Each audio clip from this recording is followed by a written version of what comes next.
Yes, papasok na po tayo sa yung pinakaunang pinatayo na windmill po din sa Burgos.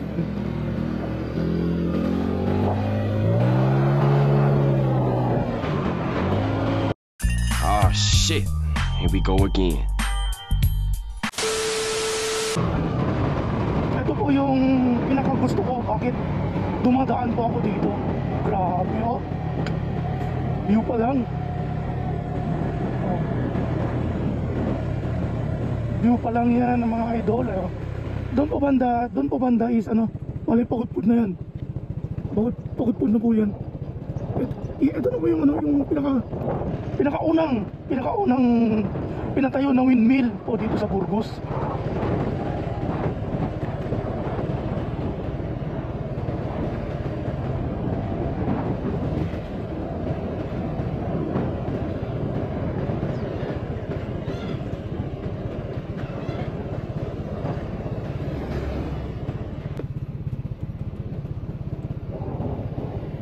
Yun lang, kung dadaan ka sa kabila, talagang mataas ng makyatan dito.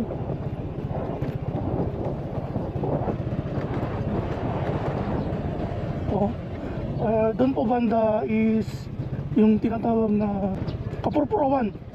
Doon po banda yung Kapurpurawan.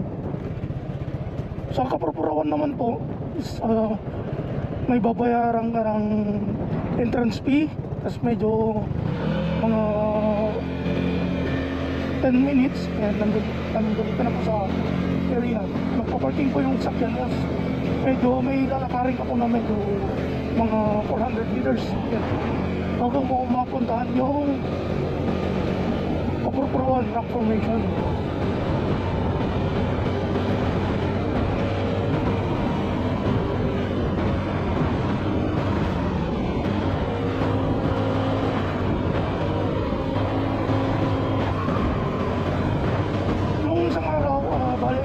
Pinasyal ko po yung mga pinsan ko dito, mga auntie ko. Yes, magandang umaga po. Nandito po tayo sa ano, sa ano? Maganda. Hi guys! Vlog ka? Oo. Kasi sige, magsalita ka daw. Post mo yan. Hi guys! Mga pinsan ko galing Mindanao, ayan. Nandito tayo sa windmill. Oh, shout out! Grabe. Ayan, mga uncle po, nagaling sa General Trias, Cavite at saka northern part ng Mindanao. Ayan.